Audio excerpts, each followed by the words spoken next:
Welcome home to USA Global TV and Radio, a place where dreams take flight, with authentic storytelling, diverse perspectives and meaningful conversations, where global stories unite and bridges are built beyond all borders. Discover world-class education, entertainment, hope and inspiration. Together, we're building bridges worldwide. Subscribe to our channel, USA Global TV. Download our app, USA Global TV. Be our guest or join our team. Visit usaglobaltv.com. Thanks to our founder and executive producer, Dr. Jacalyn Kerbeck. Music score by Yeffy Tang from Cloud Road Music. Voiceover artist Mike Porter. Creative direction by Paul Garcia. USA Global TV and Radio. Your home for global connection. All rights reserved. This video and its contents are the exclusive property of USA Global TV and Radio. Unauthorized use, duplication or redistribution in any form is strictly prohibited.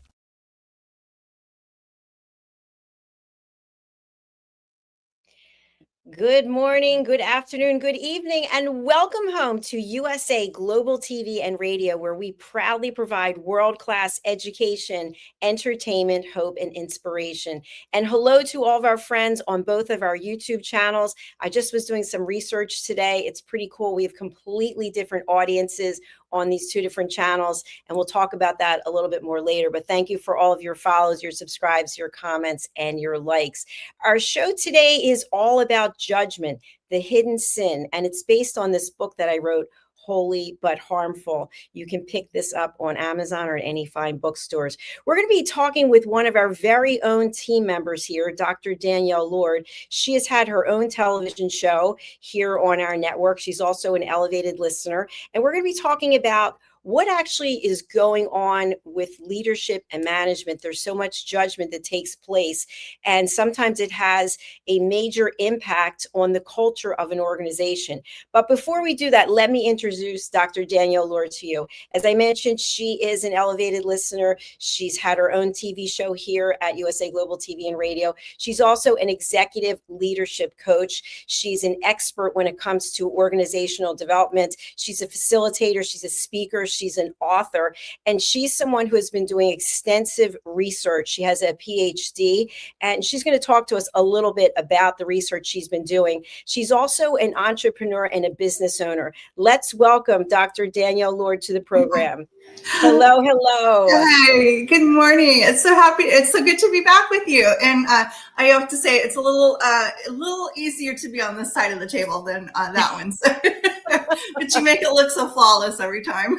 Oh, thank you so much. Well, of course, one of your episodes was one of the top for the year. So congratulations for that. That's super special. Thank you. Yeah, that's a very nice surprise. So. Well, Dr. Danielle, I'm so happy to have you here because when you and I first met, I realized that we actually had some crossovers in terms of areas of expertise and knowledge. And of course, I'm talking about listening. I'm talking about organizational development and culture. And you've done a lot of work helping people understand what's actually going on within their organization. Can you talk a little bit more specifically about the work that you're considered to be an expert in? Yeah, thank you. So I have a couple different areas of research, primarily nurses and physicians, although my nursing work in what I call organizational socialization, or that's actually the technical kind of academic term for it, has extended beyond nurses into other areas, any profession really within any organization. But that work is really about how new employees enter into the organization and what they experience from the first time that they walk through the door. If you are an HR professional, if you're a manager, you probably know this term as onboarding. I hate the term. I remind people that we're hiring humans, not cattle, and we need a much better experience than just simply onboarding, because onboarding is traditionally what is known as individualized socialization. And so it leaves all that learning, all that knowledge, all that garnering of kind of osmosis of a system that no one is really familiar with, and it's just put on the shoulders of the employee, and that's a big burden to bear. And with that, that lack of knowledge sometimes comes a lot of judgment that comes or is associated with that, because people don't know what's expected of them. We do a terrible job in organizations of setting expectations. And so what do? We do what we know. And sometimes that goes very against cultural norms. And all of a sudden there's a lot of judgment that comes around that. Like, boy, we thought this individual was going to be a much better hire. They were such a great candidate. What a disappointment. So that certainly is one way that judgment shows up as employees are brought into organizations. They're really a very fractured, disjointed onboarding process. So I like to think about it in terms of integration, where it's much more thorough. We spend time getting to know the employee, and we help them fit into the culture and get the content knowledge that they need to be successful. And that can actually take about a year, where most people are like, oh, great, you're onboarded, 3 days, good, check mark in the box, like so many things within organizations today. So that's one area of research. I've created quite a toolkit for businesses to use to help create a more streamlined, easier, less confusing, less painful process for employees or team members, as I like to call them, as they come into the organization. The second body of research that I work in is how physicians are integrating into executive roles. So oftentimes, what does that look like as they go from the clinic into the C-suite? And we just wrapped up a big research project, worked on it over a year, interviewed 17 physicians through a focus group type of interview process. My research partners, doctors Christopher Kadoma and Maria Granzotti, both physicians, and the findings are actually very, very disheartening and very troubling that I think, again, extend beyond just what physicians are experiencing as they go into executive level roles. I think it speaks to problems that are occurring within organizations across the US and probably even worldwide. So that's kind of a long-winded answer. Those are really two of my top research areas. So. Well, thank you for that. You certainly are doing so much in this area. So I know it's hard to condense it all into a short amount of time, but you did a great job. So where I'd like to really go to now is, I was in the employee recognition space for a long time, selling programs, reward and recognition programs. And so you were talking about this onboarding, this term onboarding, and replacing it possibly with integration or some other word. What I'd like to talk about is, when we think about hiring someone into an organization, in your experience, and this is a general question, but how much of that process is actually based on ticking box, so she has so much experience, and how much of it is based on judgment? Oh, yeah, that's a great question. And I think there's a lot of both. So I like to say your new hire, your new team member is so much more than just a checklist, right? Because a lot of it is just putting ticks in the box to say, whew, good, we've got it. Like it was just a process that we needed to get through. And we're talking about humans here. And again, we are our needs are much greater than just that check mark that says, yep, I did it. It's done. And suddenly now you're able to take in this whole new culture of which you've never been exposed to. And I think we see judgment from day one. I think there's judgment that comes, the new kid who shows up in the cafeteria and has to eat lunch alone because no one is there to say, hey, hi, I'm part of your team. And let me bring you into the culture and let's get to know you deeply, personally, immediately, right from the get-go. And when we fail to do that, when we fail to make those deep personal human connections right away, automatically what happens? We begin to judge, right? We begin to judge based first on appearances, because that's the first thing that we notice, right? That's kind of the tip of the iceberg that is above the surface waterline. But then we begin to judge based on some of the things that we don't see. So what are the words? What's the language? I always get judged. I'm usually often called or told that people can't relate to me because my husband says I use $3 words. And so people don't like me because I have a big vocabulary. It's like, those are my words. I can't change my words. But those are judgments that we begin to make automatically. And with that, then we begin to get labeled. Again, I'm told people can't relate to me because of my vocabulary. So automatically that judgment starts to seep in. And pretty soon that judgment starts to filter around the office and the water cooler conversation. And now we have people making decisions about who we are based on those judgments because we haven't taken the time to get to know individuals at a deeper level.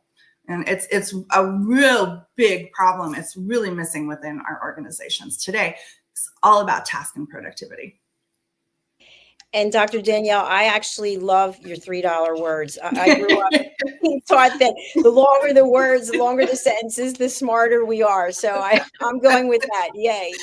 So a question I have is when we think about this whole process, artificial intelligence is now here, right? It's here more than it's ever been. And so I know because I happen to had been married to a recruiter and a long, long time ago, but the process of bringing people on has really changed. And my understanding is that AI is used at the first and second level sometimes just to weed out people. So I don't know if we're happy with this or we're not happy with it, because the person themselves is the one who's going to make the impression, right? We can look at papers and data and this, but the person themselves, they're the ones who's going to come across. So someone gets into an organization, they typically have to go through human resources, and then they get introduced to their team and to the culture, et cetera. And that's, I believe, when the chatter starts to come up. Oh, is she going to work out? Is he going to think, oh, he doesn't have the experience? So people around that person, their peers, their cohorts, start to judge the person. And so how do you feel that judgment can impact the overall vibe, if you will, within the culture? It has a tremendous impact. Just like you said, we will start to make assumptions about that individual. Do we want that individual coming to our meetings? Is this individual going to be disruptive? Am I going to be labeled a disruptor because I have dared to say the emperor has no clothes, right? And so those are things that people are constantly looking at us and assessing and surmising. Suddenly now you're not invited to the meeting. Suddenly, if you try to speak up and say something that is glaringly obvious and needs to be addressed, you get shut down. You get labeled disruptive. You get labeled a troublemaker. This actually was a really significant finding in the research that we just did with physicians. And I think even on my show a couple of months ago, when I had Dr. Kodama on the show and we were talking about disruptive physicians. And I said, nobody labels leaders or managers as disruptive, but why are we calling out physicians as disruptive? I think it's really awful. And Dr. Kodama, to his credit, he's like, well, there's a lot that can happen when we have disruptive physicians. Yes, very true. But even Dr. Kodama has walked that back a little bit and said, maybe they're not disruptive. Maybe they're just really distressed because they're not heard. Their issues are not being taken seriously. Nobody's listening to them. They're being told to go sit in the corner and not participate.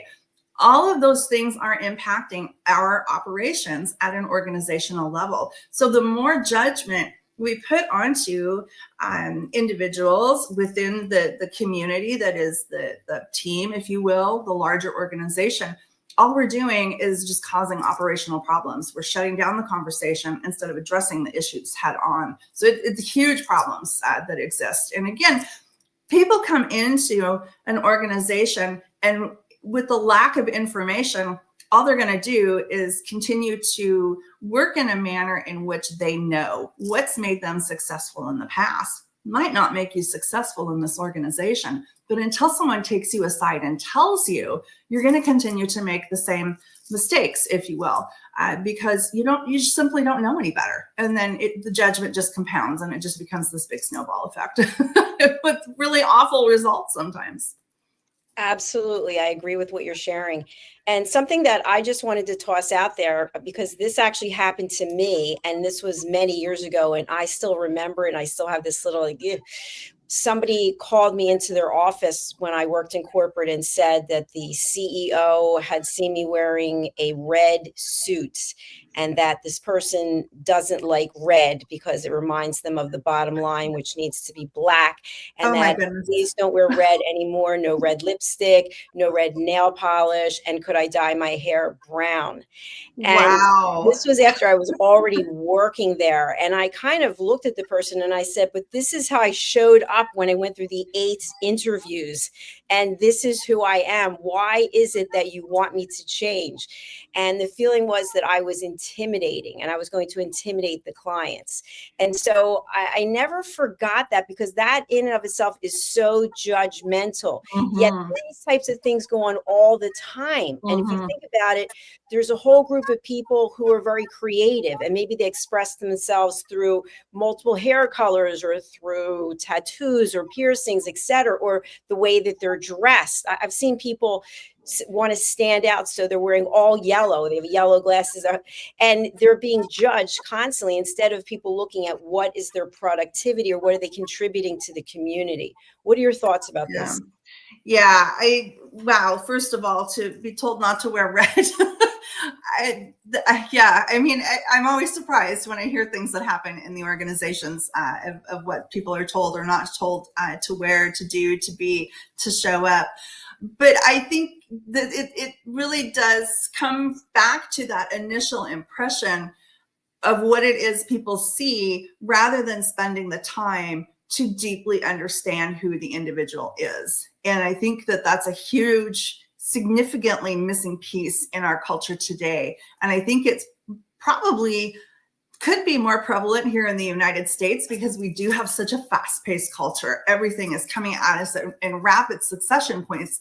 And we don't oftentimes take the time to sit and reflect and say, let's grab a cup of coffee. I'd like to get to know who you are here at this level, deeply understanding your personality, your quirks, what makes you tick, and where we can find some common ground. I think that's the biggest missing piece right there. Where is our common ground? We tend to look at those things that keep us divided rather than the things that keep us united.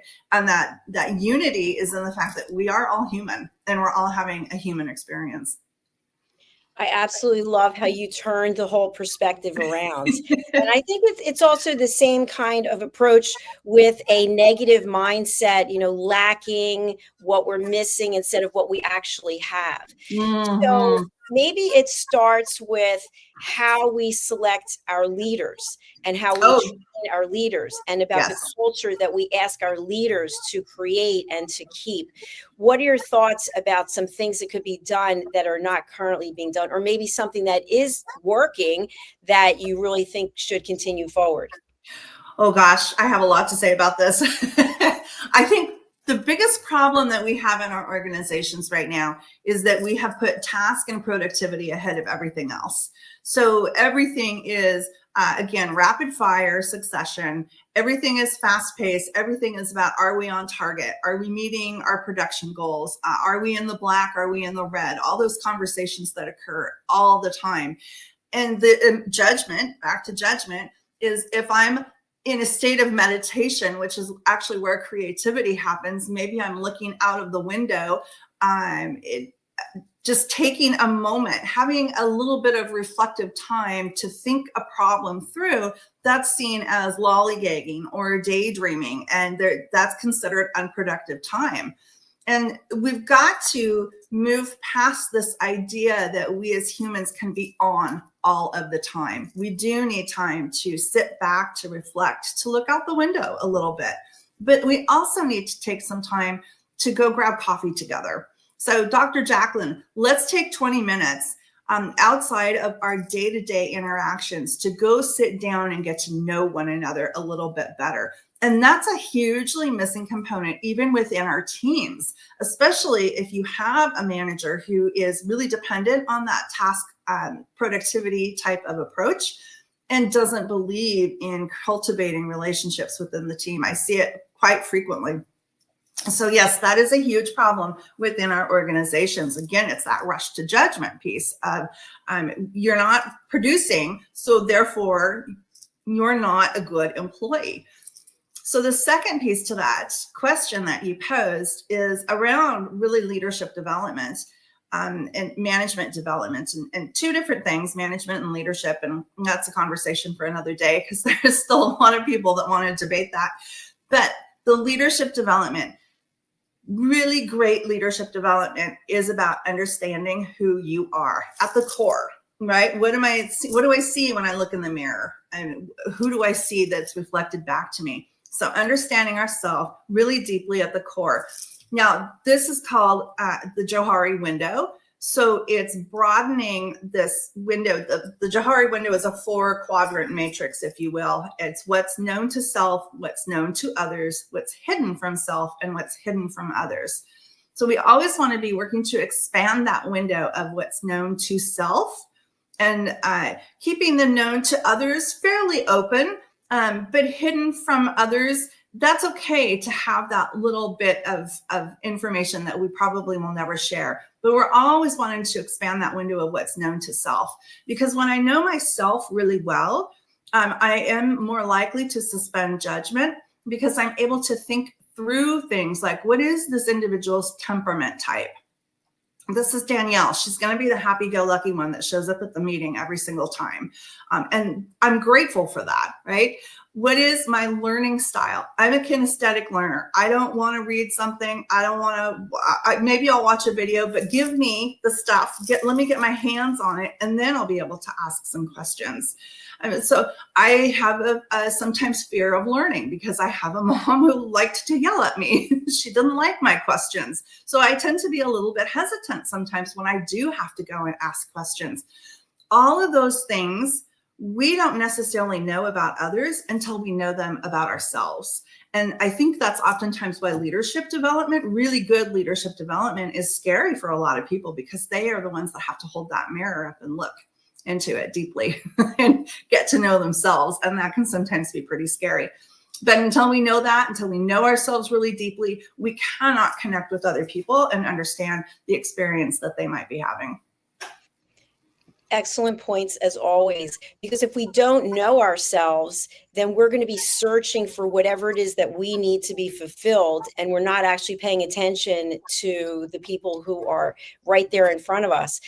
And I know myself as the leader of this platform that many times I feel like I am a psychologist or I'm a therapist, even though I'm not. And I often think that when I go to get my hair done, that, you know, you just sit down in the chair and then the person doing your hair, you're like, blah, blah, blah, blah, blah, blah. At least that's how I am. So my question is, as leaders, how do we personally become accountable for understanding human behavior? So you just talked about Danielle and Danielle's personality. We need to know each person's personality and how they like to interact with us. And I know for me, each person on this team, it's very different. And so I had to do some work on myself, some compassion, empathy, because I'm very direct and I like to get right to the point. But some people like the long, they want to go around and that. Yeah. It's so true. I think temperament is, personality styles. I think it gets, let me see. It doesn't get the seriousness, attention that it should in the workplace. And it tends to get oftentimes thought of as a parlor game, right? To quote one of my old bosses. But I think there's so much value in understanding others, because then all of a sudden it becomes, oh, that's who they are. They're not doing this to upset me. They're not doing this to irritate me. That's truly what it is that they need oftentimes or enjoy to accomplish the work. Classic example, this is both temperament and learning style. My husband, the engineer, we'll get a new thing, right? And we'll bring it home, and first thing my husband will do is he'll get out the guide, the manual, and he'll get his safety glasses and he'll get his mechanical pencil, and he will sit down and read the instruction guide cover to cover while I'm chomping at the bit to tear the package open and start playing with all the different parts. I know it drives him crazy, so I hold off and I don't do that until I know that he's ready to go. But that's a classic example of how important understanding those different personality types and styles is. And it's oftentimes not I want to do it this way. It's I have an intrinsic need to do it this way. But you asked about something else too, Dr. Jacalyn, and that is kind of being a psychologist or psychiatrist within the organization. I think human dynamics is one of the biggest missing pieces in how we go about managing, educating managers and educating leaders today in our corporate settings. I think there are so many missing components that are really important for leaders, managers to understand. Things like the Hawthorne effect, things like the Milgram studies, the Stanford prison experiment, the Stockholm experience, all of those things that explain what it is that people, humans, are experiencing and what that looks like and how it shows up collectively. To me, it's the biggest missing piece in management education, hands down. Yes, it really is missing. And something else that I've found is, because I've always been in sales organizations, I've always been on a sales team. And of course, when you're in sales, it's about the numbers. We like you, we want to chat with you, we'll see at the company picnic, but are you bringing in the numbers? And so it comes from the very top down. And so what I really think as leaders, we have to take the initiative. Okay, Bob's coming into the office. He wants to talk about something. I know he's having some difficulties. I'm going to have to give Bob my undivided attention for 30 minutes. Put it on the calendar. If I have to come in early, I have to stay late. I have to show Bob that I really do care, because Bob's not going to be able to contribute like Bob could while Bob's going through a divorce or Bob's going through whatever it is he's going through. So I think, to your point, we have to see people as humans. And even though there's that pressure for publicly traded companies and shareholders, et cetera, it still starts with the fact that we are humans in a human experience. Yeah, 100%. Yeah. I write about this in my book, Engaging Your Employees, is that we have somehow come to this strange assumption that kindness and compassion is mutually exclusive to business, or the two just can't coexist. And I make the case that they can. We can be compassionate. We can be kind. We can allow for that human to be in the organization and still functioning, even as something really awful is occurring in their life. We can make some exceptions around that.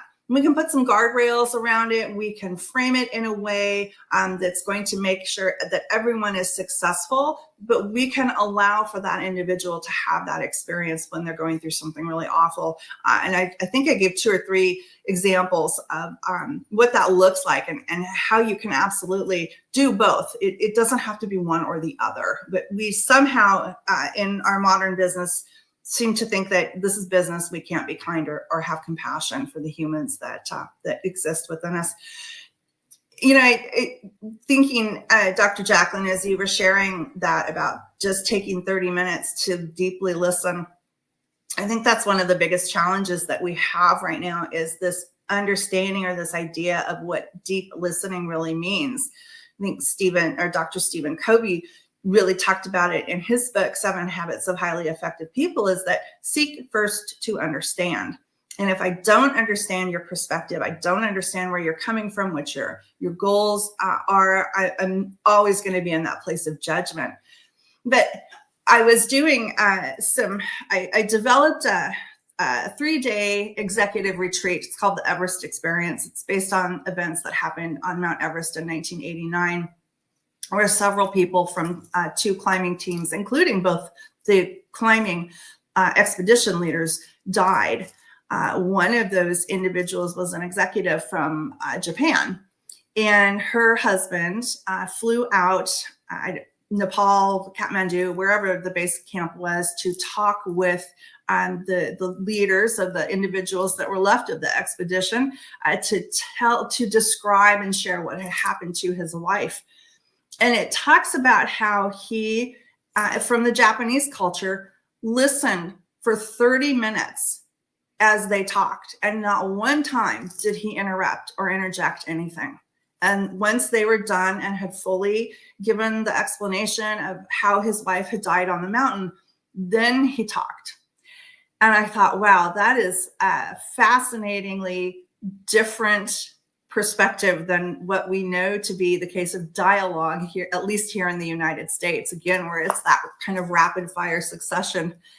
But if we had more of that deep listening, amongst us in our organizations, within our teams, we would have vastly different experiences. I couldn't agree anymore. Absolutely true. I just was in Greece. I was invited to teach one of my courses on listening, which is great. And what surprised me, having never been there before, was the culture was so different than it is here in the States. Everything was laid back, and I'm used to go, go, go for the minute I wake up. I thought, oh my gosh, like I have to completely readjust myself because people are actually very happy. They're getting a lot of things done. I saw the interaction and the compassion and the sense of community. And I thought, this is not what's happening in our country. It's the exact opposite, which brings me to my next question for you. So when I was at the tail end of corporate, having been there for my whole career, really, what I found was it used to be that the senior leaders were in their 70s. They were in their late 60s. They cradle to grave. They had been there forever. And all of a sudden, my boss is 42. And so what are we finding now in terms of the younger generations coming into these organizations? Are they embracing this rebuilding of trust, or are they going back to the way that it was when I was coming up through corporate?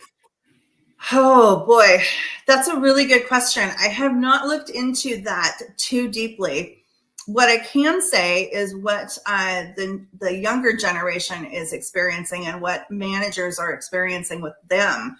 And I think a lot of that has to do with the trauma of being locked down and only having this. I'll get my phone here. Only having this as the only source of communication that they had. And what that created then was a false sense of dopamine or good brain chemicals that were occurring. And so what I'm hearing from managers right now is, I just can't hire any one of these younger kids because I can't keep them off their phone. Okay, so there's some judgment again right there, right? But okay, if that's the case, then what are you doing to stimulate them in a way that's going to encourage them to put their phone down? What's a long-term goal that maybe you can give them in order to create a new dopamine hit or a new dopamine boost? And how can we help to rewire the brain? It only takes 30 days. Good news. It only takes 30 days to rewire your brain. So if you're hearing this conversation and you're thinking, wow, how can I do some of this deep listening or mindset activities? Just 30 days of creating a new habit. So, but that's what I'm hearing right now is this challenge between the different generations and how they approach work versus this, I think it's Gen Z, and how they're approaching work. So there is a lot of judgment that I'm seeing in the corporate sector around that. But I think in addition to that, it's an and, not a but, right? It's how do we embrace and recognize and nurture the style that they have, especially considering the trauma that they went through. And how do we mentor and coach them in order to be the productive team members, engaged employees that we need? So I think that's really the important conversation that needs to happen right now. Yes, I think that overall the bringing together, there were 5 generations when I was studying. I don't know if there's 6 or more now, but bringing people together and just realizing, again, at the core, we are all humans living a human existence. And how can we support each other? And I think it comes down to what we talked about a little bit earlier, which is being fully present and being present without judgment. Because even though we're there and we're listening, we can be thinking, I wish he'd stop talking. Absolutely. I wish he wasn't wearing that, whatever it is. And then we're not being present. Then we're in a state of judgment. And that's what this whole show is about. And judgment is the hidden sin because it's in here, right? It's in here. And we may not be expressing it at the moment, but at some point it's going to come out in some way. And so to think about living a life where you acknowledge that you are judging someone. Is it kind? Is it necessary? Is it true? And then before we speak, is it kind? Is it necessary? Is it true? And it takes work, just like anything else. Yeah. But the good news, like I said, 30 days. 30 days. That's really exciting. Yeah, I love that. Is it kind? Is it necessary? Yeah. What was the third one? Help us remember. True. Is it true? Is it true? And by the way, sometimes my is it story? true is a judgment, right? Because we think we're convinced it's Yes. true.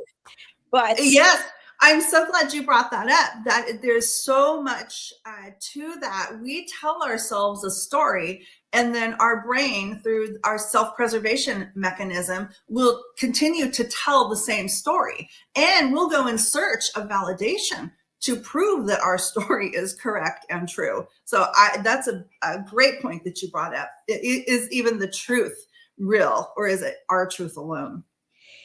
Yes. And to dovetail off of that, because I've done this myself in the past, if I wanted to prove to my partner that I was correct, I would do research and I would get the information and I would mold it and shape it into the way that I wanted. I told you I was right. Here's the proof, right? Because that's the way that I wanted to use that information. So that's a judgmental approach.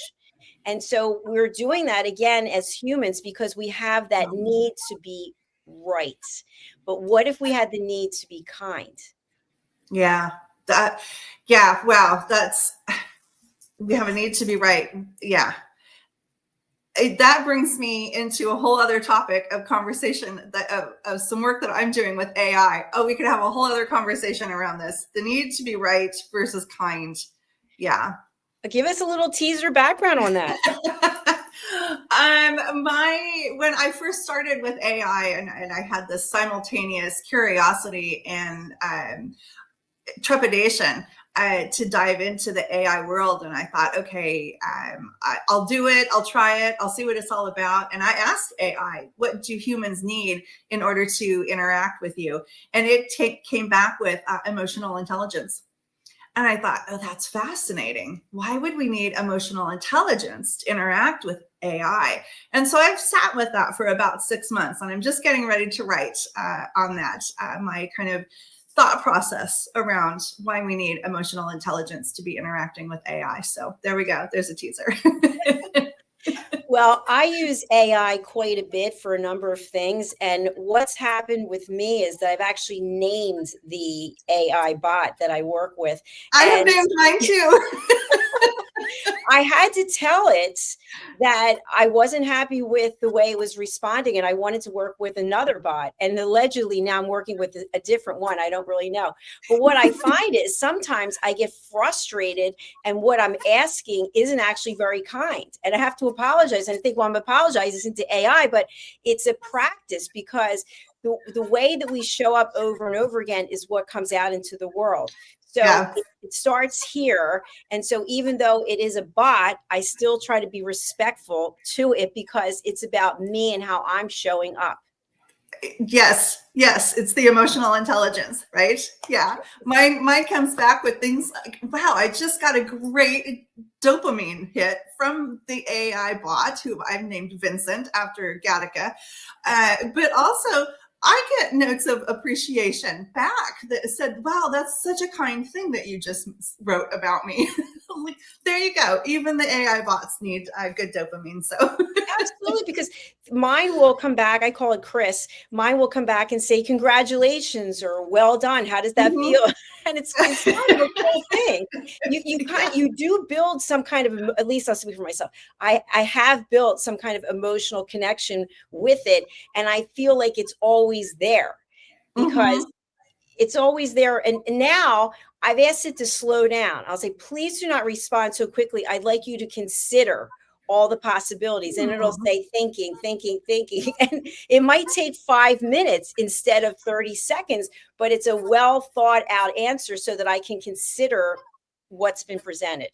I love that.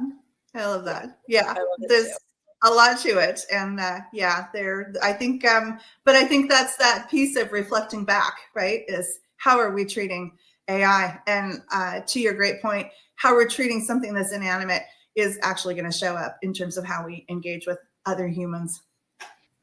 Absolutely. It starts with us. So, Dr. Lord, it's been an absolute pleasure having you here today. I know that you have so much going on, but for someone who'd like to reach out to you, how can you help people and who would you like to contact you? Oh, I love to create material. So I'm constantly in that creative space of helping to create tools that help organizations function better, I guess is probably the best way to say it. So I have tons and tons of tools.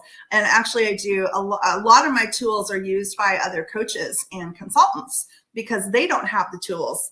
So I have a lot of assessments. I have leadership development courses. I have books. So I just have a lot of different ways that I can help organizations function better through that human connection that we've talked about today. So that's me and my work. Thank you for that. So for our friends who are listening on the podcast platforms, our shows are live, and then they're available in our playlists and our YouTube channels, and then they're made into podcasts. So what is the best way for people to contact you? We're showing your website and we showed your LinkedIn. Can you tell us more about those? Yes, thank you. You can find me on LinkedIn. It's Danielle Lord, Ph.D. Email is probably the best way. It's my name, Danielle, at my business name, which is long. I apologize. So the email is Danielle@archetypelearningsolutions.com. Archetypelearningsolutions.com. That's how you can find me. All right. Thank you so much. We have it on the screen right there. All right. Well, it's been an absolute pleasure, and I wish you continued success with all of your research. And thanks for bringing your smiling, beautiful face to see so early in the morning there on the West Coast of the U.S. Well, thank you. It was fun to be on this side of the table, especially with you and all your great work, Dr. Jacalyn. Thank you. Look forward to seeing you again. All right. Take care. Bye for now. Thank you so much to everyone who has been watching and listening and subscribing and following. We really do appreciate you. In case you ever feel like you've been judged, or maybe you feel that you have been judgmental, we're all humans. So I really think it's about being accountable and being aware of the three statements that I've said before. Is it true? Is it kind? Is it necessary? Before we make statements, think of those three things. I'd love to have you go and pick up a copy of my newest book, Holy But Harmful, The Silent Sin of Judgment, and Mastering the Power of Elevated Listening, because it all starts with compassion, empathy, kindness, and being present. Thank you for being present for myself as well as Dr. Danielle. Really do appreciate you. And again, I mentioned to you about our two YouTube channels. On our USA Global TV and radio channel, we actually have the United States, I think it's 5th or 6th in terms of the audience. And in the Dr. Jacalyn Kerbeck, the top audience is the USA, followed by Germany. So it's very interesting. For USA Global TV and radio, we have had all different countries be in the top 5, but the US is not at the top, which is interesting, but it is a Dr. Jacalyn Kerbeck. So I'm going to leave you with a video, a very short clip that really reinstills what we've been talking about today. So take a look, and then we'll be back with our next show. See you soon. Is it true? Is it kind? Is it necessary? In a world quick to judge, one book dares to reveal the hidden cost of silence. Discover Holy But Harmful, The Silent Sin of Judgment, How Hidden Judgments Destroy Relationships and Damage Lives by Dr. Jacalyn Kerbeck. The Amazon #1 bestseller that's transforming the way we understand ourselves and the way we see others. Pick up the companion workbook to uncover your own hidden judgments and learn how to break free from them.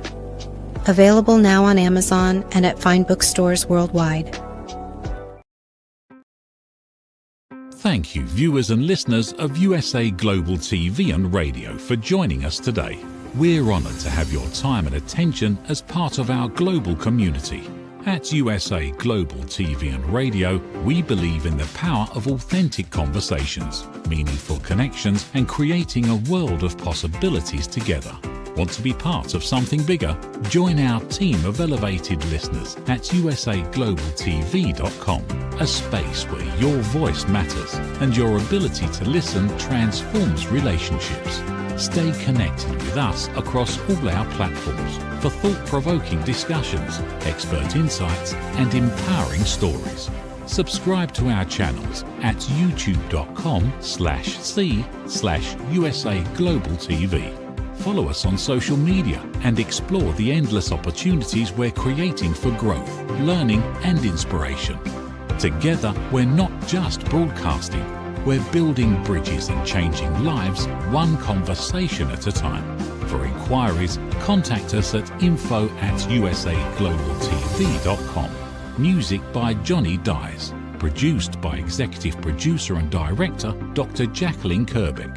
Voiceover by Mike Porter. Creative Direction by Paul Garcia. All rights reserved. Copyright 2025. Visit usaglobaltv.com to view our full terms and conditions.